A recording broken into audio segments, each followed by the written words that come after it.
I didn't think anything of it when Lucas Reed asked if he could stay the night. The rain had been falling since late afternoon, steady and unapologetic, the kind that turns streets into mirrors and makes leaving feel unnecessary.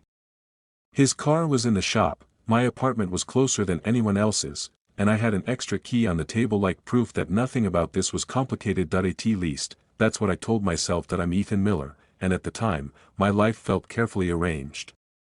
I had a job that paid the bills, a small but tidy apartment, and a boyfriend who loved me in a way that was dependable, even if it had grown quiet. Noah Carter and I had been together long enough to understand each other without finishing sentences. Lately, though, those unfinished sentences had started to pile up between us. Work kept him late, stress kept him distant, and I had learned not to ask questions that would end in apologies instead of answers. Lucas knew all of this. He always had. We'd met years before, under circumstances so ordinary they hardly deserved a memory, yet he'd become the person who noticed when my voice changed mid-sentence. He was observant in a way that never felt invasive, attentive without demanding anything in return. That night, he shrugged off his wet jacket, laughed about the weather, and moved through my apartment as if it were already familiar. Maybe that was the first sign, the ease of him, but I ignored it. We ordered takeout, ate on the couch, and talked about nothing important. Lucas had a way of filling silence without forcing it, letting moments breathe until they felt natural instead of awkward. When he asked how Noah was doing, I answered honestly but briefly. I didn't want sympathy, and I didn't want advice. Lucas didn't offer either. He just nodded, as if understanding didn't need commentary. As the evening wore on, the storm grew louder. The windows rattled softly, and the city outside blurred into streaks of light. Lucas stretched out on the couch and joked about sleeping there, but even as he said it, we both glanced at the narrow space and knew it wasn't practical. My bedroom was small, the bed just big enough for comfort, not distance. It's fine, I said, too quickly. We'll just sleep. The word sounded reasonable, almost responsible. We'd shared space before, crashed on floors, leaned against each other during long drives. This was no different, I told myself. Noah trusted me. I trusted myself. I in the bedroom, the lamp cast a soft, amber glow that dulled the edges of everything. Lucas kept a polite distance as we got ready for sleep, turning his back while I changed, making a show of checking his phone. I appreciated that, the unspoken agreement that this was normal, unremarkable. When we finally lay down, we faced opposite directions, a narrow gap of air between us that felt deliberate. I stared at the ceiling and listened to the rain. Sleep didn't come easily. I was aware of Lucas in a way that surprised me, not physically, but emotionally. His presence filled the room, steady and warm, like a reassurance I hadn't realized I'd been missing. My thoughts drifted to Noah, to the unanswered messages earlier that day, to the way his voice had sounded tired the last time we spoke. I wondered if I should text him, say goodnight, but the moment passed, and the phone remained on the nightstand. Lucas shifted slightly, and our arms brushed. It was accidental, fleeting, but my body reacted before my mind could intervene. I felt a tightening in my chest, a sudden alertness that made me hold my breath. Lucas murmured a quiet apology and moved away, restoring the careful distance. I told myself the reaction meant nothing, that awareness wasn't intention. Ethan, he said softly, breaking the silence. You okay? I hesitated, then answered with the truth I was willing to share. Yeah. Just tired. He accepted that, or pretended to. Either way, he didn't press. That restraint felt like kindness, and I leaned into it more than I should have. We lay there, not touching, yet undeniably connected by the shared quiet. It occurred to me then how rarely I felt this understood without explanation. The thought unsettled me, and I tried to push it aside. Eventually, the rain softened, and the city's noise receded. My breathing slowed, and I drifted towards sleep, aware of Lucas beside me but no longer fighting the awareness. There was comfort in knowing someone was there, awake to the same sounds, sharing the same space. It felt harmless, almost necessary. Morning arrived without ceremony. Pale light slipped through the curtains, revealing the room in clearer detail. I woke first, disoriented by the unfamiliar presence next to me. Lucas was still asleep, his expression unguarded, peaceful. I turned away before the moment could linger, my mind already assembling explanations that no one had asked for. We moved through the morning with an ease that bordered on strange. Coffee brewed, casual jokes were exchanged, and the night went unmentioned. On the surface, nothing had changed. Lucas thanked me, promised to call, and left once the rain had stopped, his departure as ordinary as his arrival, yet when the door closed behind him, the apartment felt different. Quieter, somehow, but not in a way that brought relief. I stood there longer than necessary, listening to the hum of the refrigerator, replaying moments that had seemed insignificant at the time. There was no guilt attached to a specific action, no clear line crossed, and that made the unease harder to name. That I thought of Noah again, of the space growing between us, and of how easily it had been filled the night before. The realization settled slowly, like a weight I couldn't shrug off. Nothing had happened, and still, something had shifted. As I reached for my phone, unsure who I was about to text or why, I understood that sharing a bed hadn't been the turning point. It was the quiet permission I'd given myself, the comfort I hadn't questioned, and the trust I'd assumed was unbreakable.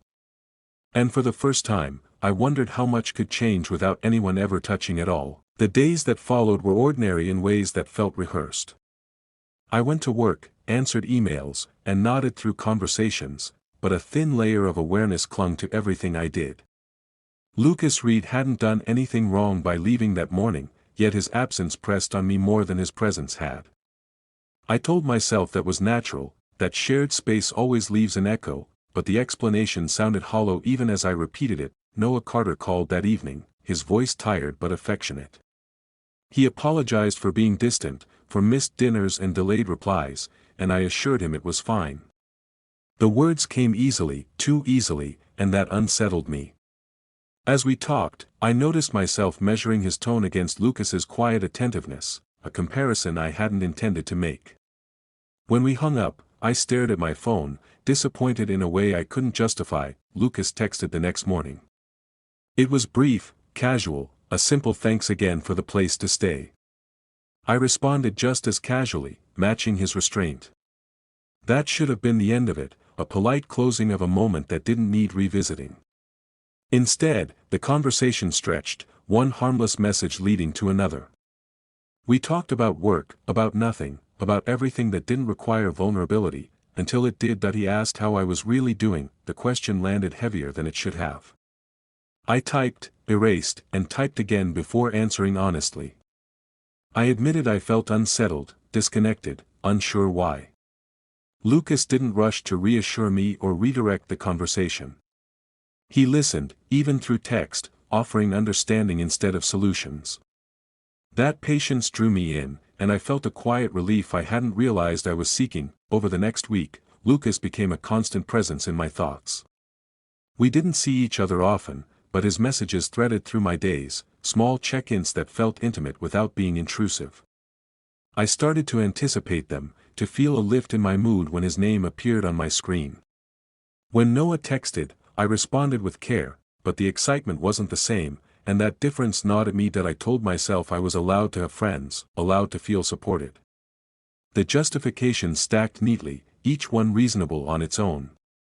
There was no secrecy, I argued, no explicit boundary crossed. Yet I found myself angling my phone away when Noah sat beside me, not because I was hiding something tangible, but because I didn't want to explain the comfort I was drawing from someone else. Lucas noticed the shift before I did. One afternoon, he asked if he was overstepping, if our conversations felt like too much.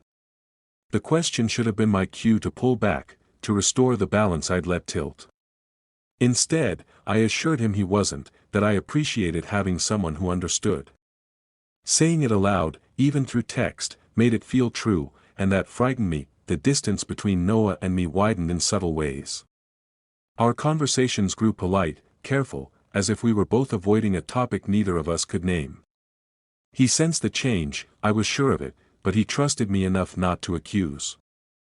That trust weighed on me, a quiet reminder of what I stood to lose. Each time I chose not to mention Lucas, that weight grew heavier. The turning point came on an unremarkable evening. Lucas and I met for coffee after work, a public space that felt safe, neutral. We talked easily, the familiarity between us undeniable. At one point, he fell silent, studying his cup as if it held an answer he was afraid to read. "I don't want to complicate your life," he said finally. "But I need to be honest about how this feels to me." My chest tightened. I knew what he was saying before he said it, and I hated myself for not stopping him sooner. He didn't declare anything dramatic, didn't ask for promises or confessions. He simply acknowledged the closeness, the way it had shifted from comfort to something charged with possibility. Hearing it named stripped away my defenses that I told him about Noah, about my confusion, about the line I hadn't meant to approach. Lucas listened, as he always did, and when he spoke, his words were careful. He didn't ask me to choose, didn't frame the situation as a competition. He said he valued me too much to be a secret or a substitute, and that if we continued, it had to be with clarity. That I went home with his words echoing in my mind.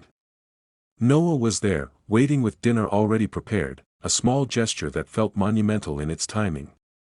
We ate together, exchanging updates that skimmed the surface of our lives. I watched him across the table, noticing the familiarity of his expressions, the ease we built over time.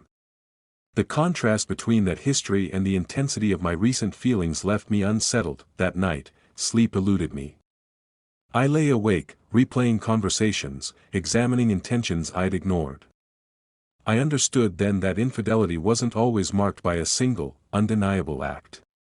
Sometimes it grew quietly, nurtured by attention and emotional refuge, until it reshaped loyalties without asking permission. I hadn't touched Lucas, hadn't broken a rule I could point to, yet I'd shifted something essential inside myself. That in the morning, I sent Lucas a message, asking for space while I figured things out. He replied with understanding, though the distance in his words was immediate and palpable.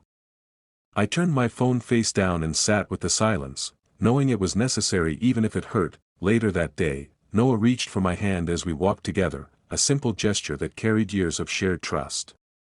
I held on, aware of the choice forming before me, one that couldn't be postponed without consequence.